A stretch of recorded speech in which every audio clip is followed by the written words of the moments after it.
মেঘনা নিভৃতে যেন সে দাঁড়িয়ে আছে বঙ্গোপসাগরের কোল ঘেঁষে।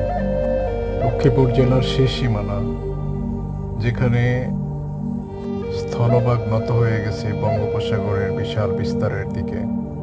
প্রকৃতি যেন এঁটে দিয়েছে আপন হাতে এর সৌন্দর্য।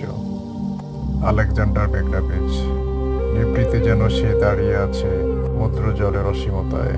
আলেকজান্ডার সি বিচ অসাধারণ বিকেল সময় কাটানোর একটি মনোমুগ্ধকর স্থান। ঢেউয়ের মৃদু শব্দ, বায়ুর নিঃশব্দ স্পর্শ, নীল আকাশে পাখির কিচির মিচির মনকে জুড়িয়ে দিতে বাধ্য। আলেকজান্ডারের প্রকৃতি আমার কাছে মনে হয় এক অনন্য কবিতা।